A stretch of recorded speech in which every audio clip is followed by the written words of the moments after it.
Assalamualaikum warahmatullahi wabarakatuh. Perkenalkan, nama saya Raihan Dede Pauji, NIM 0201259928 dari Prodi PPB 1B.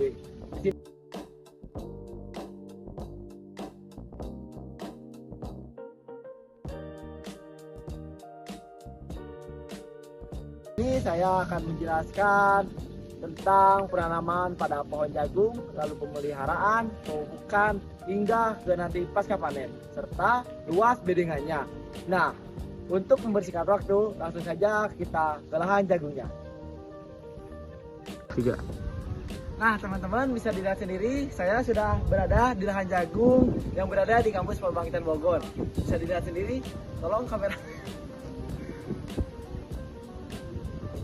Nah, ukuran pada jarak tanam pada tanaman jagung ini yaitu 30 cm dikali 70, yang dimana jarak tanaman 30 cm ini tuh dan 70 ini tuh sangat ideal dan bermanfaat karena memberikan ruang cukup bagi pertumbuhan akar dan batang, dan juga mengurangi persaingan unsur hara, air, dan cahaya matahari, sehingga tanaman jagung bisa tumbuh maksimal, dan juga memudahkan pemeliharaan seperti penyiangan, pemupukan, dan pengendalian hama. Nah, bukan itu aja, bedengannya juga bisa dilihat sendiri. Ini bedengannya itu mereka ukurannya sama semua, yaitu dengan ukuran 120 cm dikali 8 meter yang bertujuan. Mengapa sih ukurannya harus segitu?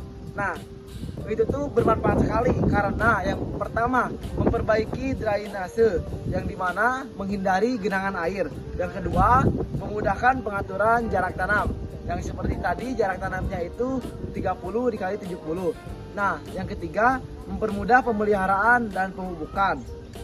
Nah, untuk tinggi bedengannya juga ini bisa dilihat sendiri, yaitu kurang lebih sekitar 30 cm, sehingga air dapat mengalir dengan baik. Selamat.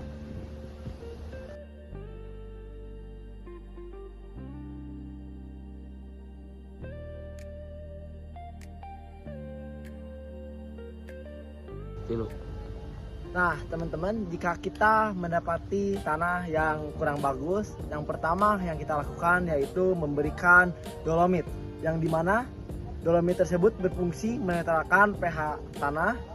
Yang kedua, meningkatkan ketersediaan unsur hara.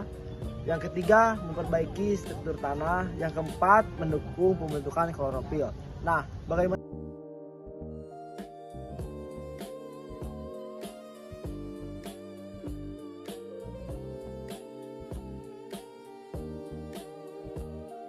Nah, bagaimana sih metode dolomit ini?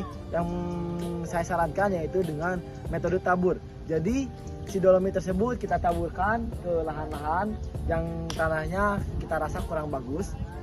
Nah, tujuannya itu kenapa menggunakan metode tabur? Yang pertama, itu metode tabur sangat praktis dan cepat. Yang kedua, efektif untuk pengapuran skala luas. Nah, yang ketiga, meningkatkan efisiensi penyerapan pupuk untuk selanjutnya.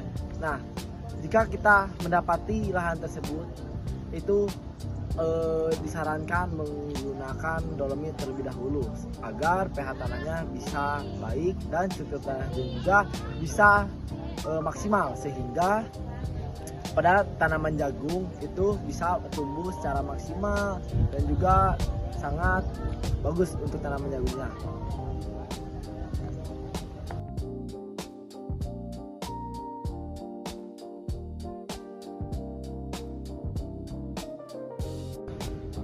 Nah, untuk selanjutnya teman-teman, kita pemupukan tanaman jagung dengan pupuk Ponska, yang dimana pupuk Ponska itu mengandung NPK, yang dimana NPK tersebut nitrogen, yang dimana berfungsi pertumbuhan daun dan batang. Nah, untuk fosfor ini itu pertumbuhan akar dan pembentukan bunga, dan K-nya itu pembentukan tongkol dan pengisian biji. Nah, langsung saja kita praktek metode tunggalnya gimana. Nah, untuk metode tunggalnya kita yang pertama menggunakan kayu seperti ini ya, untuk melubangi di pinggiran pada tanaman jagung. Saya dilihat sendiri seperti ini. Jadi ininya ditusuk ke bawah.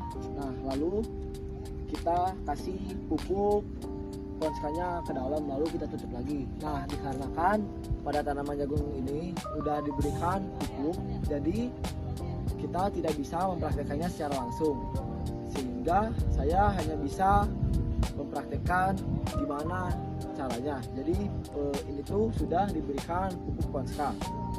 Nah keunggulan metode tunggal ini tuh yang pertama mengurangi kehilangan pupuk akibat penguapan dan pencucian.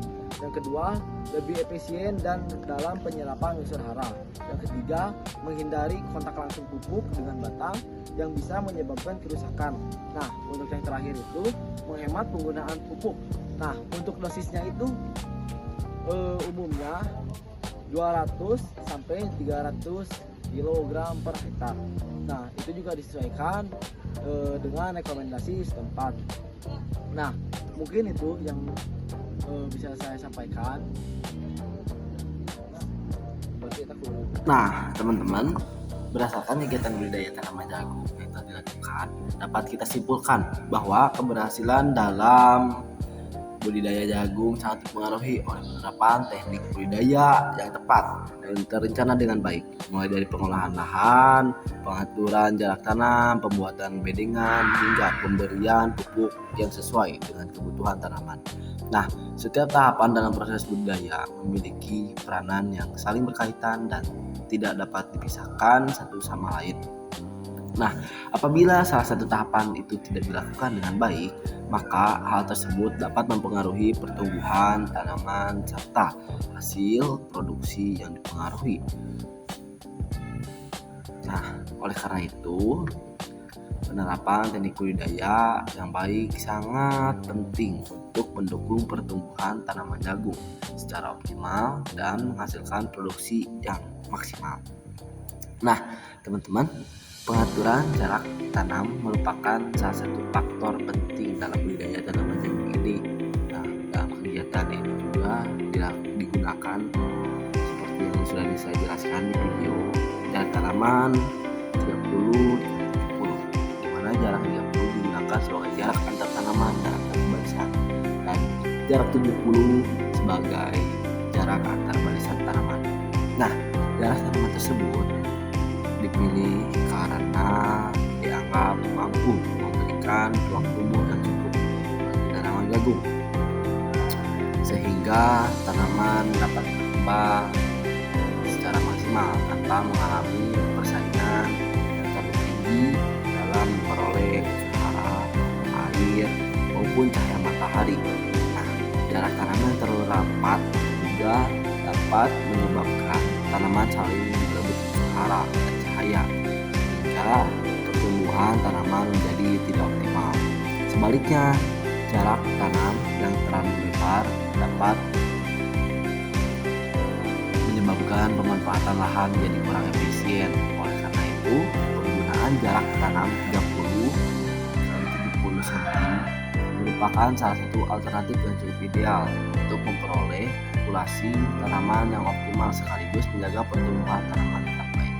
Nah, selain itu juga pengaturan jarak tanam yang tepat juga memberikan manfaat dalam hal sirkulasi udara di sekitar tanaman. Nah, sirkulasi udara yang baik itu dapat mengurangi tingkat kelembapan yang terlalu tinggi pada lahan pertanian. Nah, sehingga dapat menekan risiko serangan penyakit pada tanaman jagung. Nah, dengan adanya jarak tanam yang cukup antar tanaman, sinar matahari juga dapat masuk secara merata ke seluruh bagian tanaman, sehingga proses fotosintesis dapat berlangsung dengan baik. Nah, hal ini juga teman-teman tentunya mendukung pertumbuhan tanaman jagung yang lebih sehat dan kuat. Nah, dalam kegiatan budidaya ini juga dilakukan pembuatan bedengan, di mana dengan ukuran 120 dan panjang 8 meter.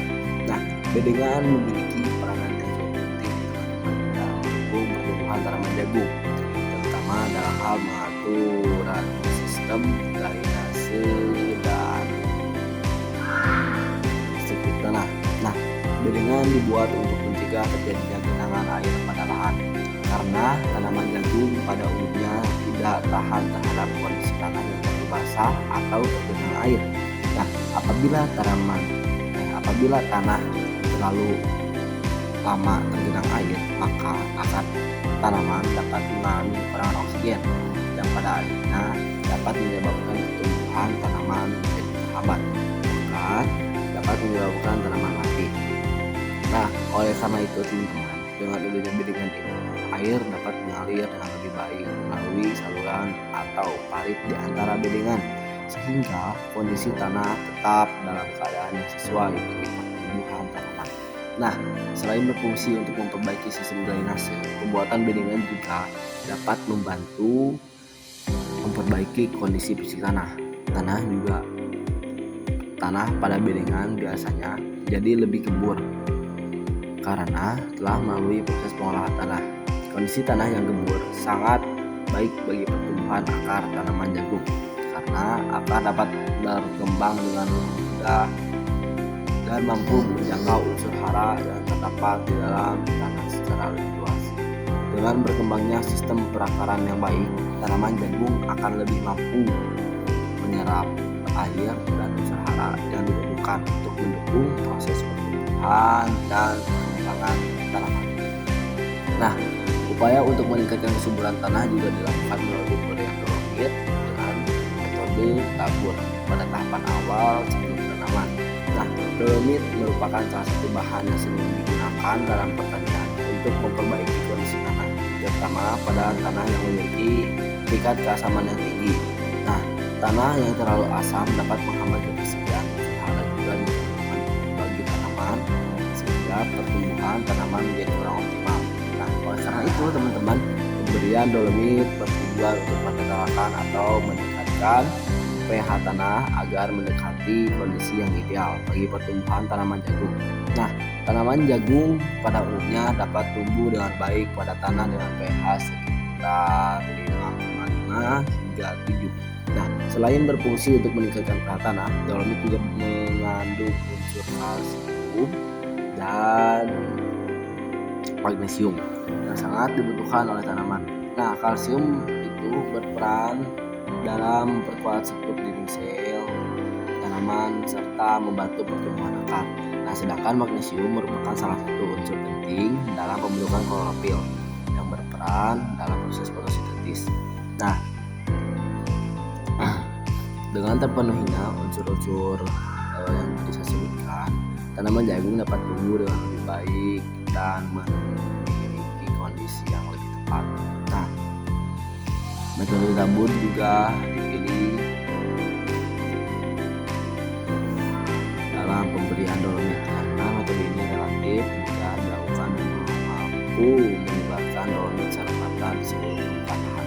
Nah, setelah dolomit ditaburkan, tanah biasanya diolah kembali. Dolomit dapat tercampur dengan tanah sehingga proses pengolahan tanah dapat berlangsung dengan efektif. Dengan kondisi tanah yang lebih baik, tanaman jagung juga akan mudah mendapatkan hara yang tersedia di dalam tanah. Nah, selain pemberian dolomit juga pemupukan juga dilakukan menggunakan pupuk Ponska dengan metode tunggal. Pupuk Ponska merupakan pupuk penyembuh yang mengandung unsur hara makro penting seperti nitrogen, fosfor, dan kalsium. Ketiga unsur tersebut memiliki peranan yang sangat penting dalam mendukung pertumbuhan tanaman jagung, di mana nitrogen berperan dalam pertumbuhan vegetatif tanaman seperti daun dan batang yang kuat. Lalu fosfor berfungsi dalam merangsang pertumbuhan akar serta membantu proses pembentukan bunga dan tokol jagung. Nah, sementara kalium berperan dalam meningkatkan ketahanan tanaman terhadap kondisi lingkungan yang kurang menguntungkan serta membantu proses pembentukan dan pengisian biji jagung. Nah, metode juga dilakukan dengan cara membuat lubang kecil di dekat tanaman menggunakan alat penyelam. Kemudian pupuk dimasukkan ke dalam lubang tersebut kan. Nah, lalu ditutup kembali. Nah, metode ini dianggap lebih efektif dengan metode penaburan secara permukaan tanah karena pupuk ditempatkan lebih dekat dengan daerah perakaran tanaman. Nah, dengan demikian unsur hara dapat lebih mudah diserap oleh tanaman jagung. Nah, oleh karena itu teman-teman, Pemahaman dan penerapan teknik budidaya yang tepat sangat penting bagi petani dalam upaya meningkatkan produktivitas tanaman jagung serta keberlanjutan usaha pertanian jagung di masa yang akan mendatang. Nah teman-teman, kita sudah selesai di lahan jagung. Untuk selanjutnya kita mungkin sekarang atau nanti kita akan beralih ke tanaman kopi. Nah di tanaman kopi tersebut juga kita akan menjelaskan tata cara pemupukan, terus pemeliharaannya bagaimana, dan juga pupuk yang digunakan itu apa dan metodenya seperti apa. Nah tetap tungguin kita di lahan kopi nanti. Semoga kita selalu diberikan kesehatan sampai bertemu di tanaman kopi nanti. Assalamualaikum warahmatullahi wabarakatuh. Salam sejahtera untuk kita semua. Kembali lagi bersama saya Raihan Fauji. Di sini saya sudah berada di pohon kopi, yang dimana pada lahan kopi ini saya akan menjelaskan tujuan dari pemupukan pada kopi, terus ada prinsipnya apa aja sih gitu kan. Nah di dalam prinsip ini tuh ada kita jenis pupuk. Nah untuk jenis pupuk ini tuh kita harus sesuai. Nah terus juga ada ukuran dosisnya, lalu tepat waktu aplikasinya, lalu tepat cara pemberiannya kayak gimana. Nah kemudian juga saya akan menjelaskan metode pemupukan pada tanaman kopi ini, yang dimana di sini tuh ada pemupukan organik, dan juga yang dimana pupuk organik itu bermanfaat untuk memperbaiki struktur tanah, menambah organik, dan nantinya yang akan saya jelaskan lebih lanjut. Lalu juga di sini ada pemupukan anorganik, yang dimana ada dari urea, NPK, dan lain-lain. Nah terus juga di sini tuh ada pemupukan berdasarkan waktu yang nantinya insya Allah akan saya jelaskan juga. Lalu juga ada metode aplikasi pemupukan. Nah metode di sini tuh sangat penting juga karena kita pada tanaman kopi ini itu tidak sembarangan. Nah selanjutnya juga ada dosis. Nah lalu juga dampak atau efek dari pemupukan yang baik tuh seperti apa nantinya. Nah mungkin langsung saja kita masuk ke lahan kopinya. Nah ini pemandangannya, suasana pada lahan kopi di Polbangtan Bogor. Nah untuk kopinya itu di sini itu sekitar luas banget, lahan kopinya sangat benar-benar luas sekali. Nah teman-teman, apakah sudah tahu gitu teman-teman sih itu cara atau tujuan pemupukan pada tanaman kopi? Nah mungkin langsung saja saya jelaskan. Yang pertama, tujuan dari pemupukan pada kopi ini untuk meningkatkan pertumbuhan vegetatif dan generatif. Nah terus juga yang kedua ada meningkatkan produktivitas dan kualitas biji kopi. Nah yang ketiga menjaga kesuburan tanah. Nah untuk yang terakhir meningkatkan kandungan hara pada tanaman. Nah terus juga apa aja sih prinsipnya? Nah prinsipnya tuh ada yang pertama tepat jenis pupuk, yang kedua dosisnya segimana, lalu tepat waktu aplikasi dan tepat cara pemberian. Nah terus juga gimana sih metode pada pemupukan ini tuh? Nah untuk metode kemarin kita sudah melakukan pemupukan pada tanaman kopi ini, yang dimana menggunakan pupuk urea,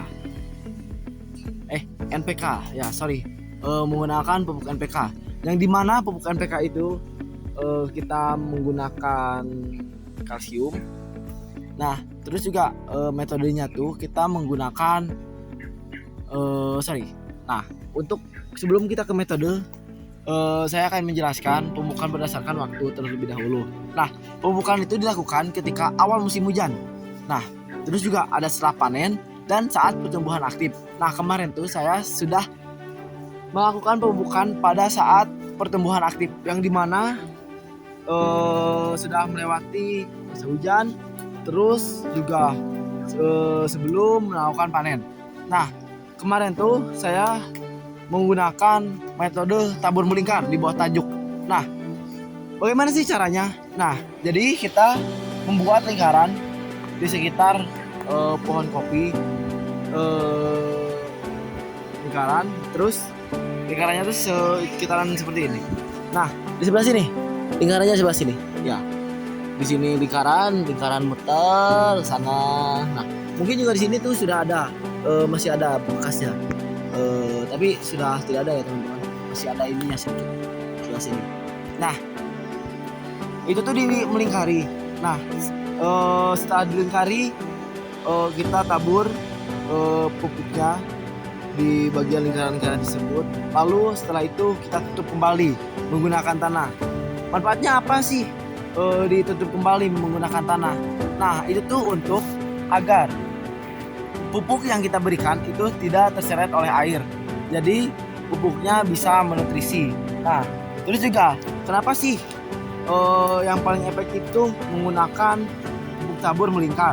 Nah, karena pada akar tanaman kopi ini itu yang bagus untuk meresap pupuk itu pada akarnya.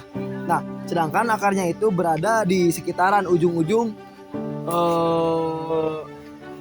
sekitaran kopi. Nah, seperti ini. Ini juga ada akarnya. Nah, ketika akar ini dia menyerap pupuk itu sangat bagus sekali dan bermanfaat. Nah, juga teman-teman mungkin dosisnya segimana sih gitu kan pada satu pohon kopi ini. Nah, mungkin untuk kemarin saya itu menggunakan sekitar setengah kepal, mungkin itu bisa 100 sampai 150 gram pada pohon. Nah, terus juga untuk dampaknya ya teman-teman, yang pertama kita melakukan pemupukan pada tanaman kopi ini tuh dampaknya yang pertama produksi meningkat, yang dimana kopi-kopinya pada tumbuh, terus kualitas bijinya juga bisa lebih baik. Nah, bukan hanya itu saja, tanah juga menjadi lebih subur teman-teman. Lalu juga tanaman lebih tahan terhadap penyakit. Nah, terus juga fun fact-nya ya teman-teman, pada tanaman kopi ini tuh ada ada daun-daun yang dia tuh tumbuh ke bawah. Nah, itu mempertandakan ujung dari akar tersebut tuh ada di sebelah ujung pada dahan. Nah, contohnya seperti ini. Ini dia ada di bawah. Nah, berarti ujung akarnya dia ada di sebelah sini. Ini bisa kita pastikan. Tetapi karena saya tidak membawa alat yang memadai untuk melakukan praktik, jadi bisa di lain waktu. Nah, bukan itu saja ya teman-teman. Pada tanaman kopi ini tuh sangat berkualitas sekali. Apalagi zaman sekarang kopi sangat dibutuhkan oleh generasi Gen Z, termasuk saya sendiri. Saya orang yang suka minum kopi, yang menyukai beberapa jenis kopi seperti kopi robusta, arabica, yang dimana kopi-kopi tersebut tuh sangat enak sekali ya. Nah teman-teman, ini saya sudah berada di kopi yang sedang berbiji. Saya lihat sendiri ini kopinya. Nah, dan juga ada fans saya bernama Pipit Larasati. Saya lihat sendiri, say hi. Pipit Larasati Queen Cherryga.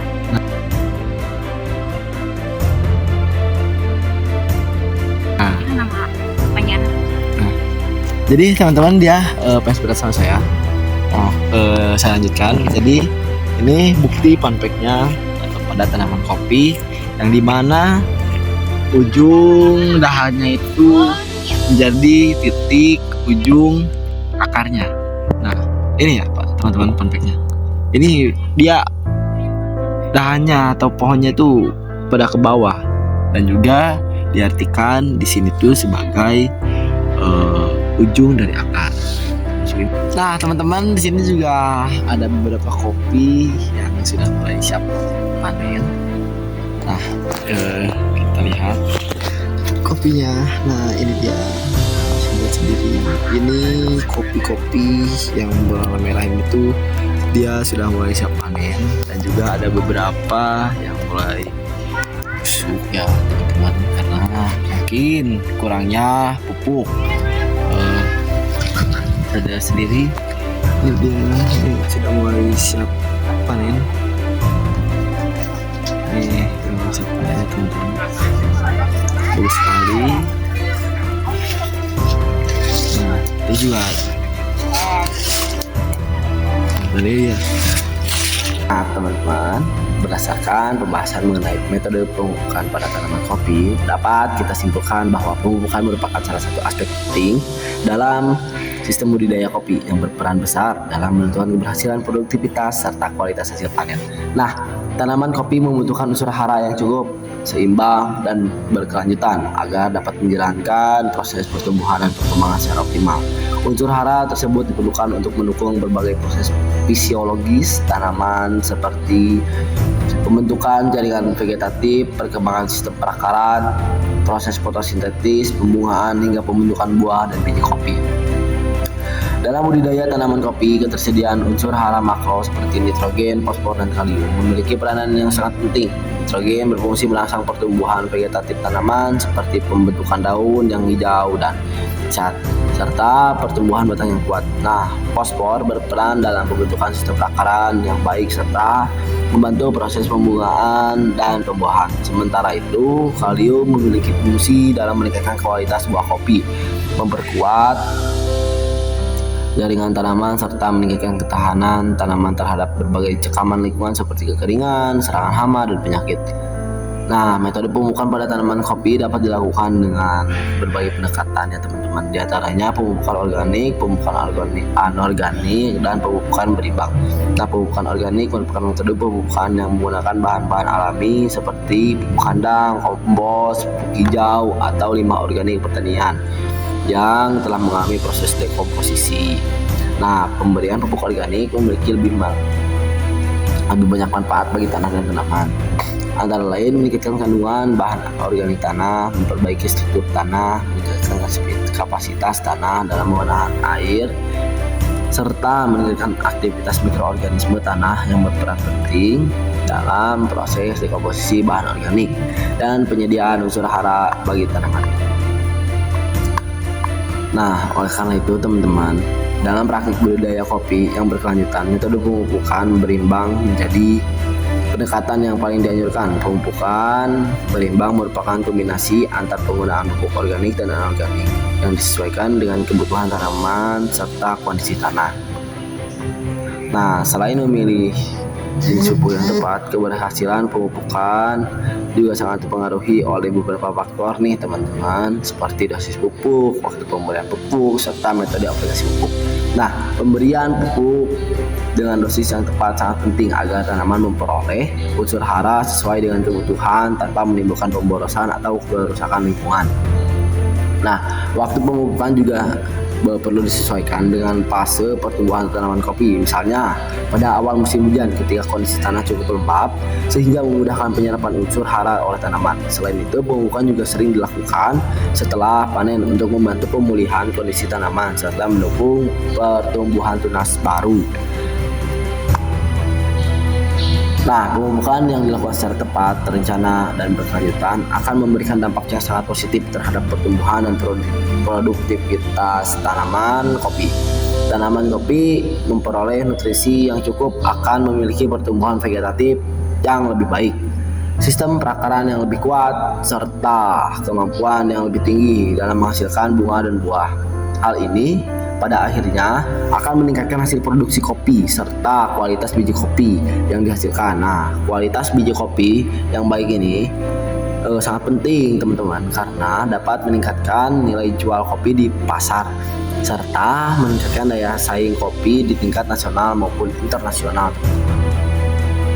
Nah, sebaliknya nih teman-teman, pemupukan yang tidak tepat dapat menyebabkan berbagai macam permasalahan dalam budidaya kopi. Kekurangan unsur hara dapat menyebabkan pertumbuhan tanaman menjadi terhambat, teman-teman. daun menjadi menguning, serta produksi buah menjadi rendah. Di sisi lain, teman-teman, kelebihan pemberian pupuk juga dapat menimbulkan dampak negatif seperti kerusakan sistem perakaran, meningkatnya keasaman tanah, terus serta terjadi pencemaran lingkungan akibat akumulasi unsur hara tertentu di dalam tanah dan air. Nah, oleh karena itu teman-teman, ini mohon banget saya, pengelolaan pemupukan yang baik harus dilakukan secara hati-hati teman-teman, dan berdasarkan pada kebutuhan tanaman serta kondisi tanah yang ada. Nah, mungkin dengan demikian dapat disimpulkan bahwa pemupukan merupakan salah satu kunci utama dalam meningkatkan produktivitas dan keberlanjutan usaha budidaya kopi. Nah, melalui pengelolaan melalui pengelolaan pemupukan yang baik dan berkelanjutan, diharapkan usaha budidaya kopi dapat terus berkembang serta memberikan kontribusi yang signifikan terhadap peningkatan kesejahteraan petani dan perkembangan sektor perkebunan di Indonesia. Nah, ini teman-teman tadi sudah saya sampaikan kesimpulan pada tanaman jagung dan juga tanaman kopi.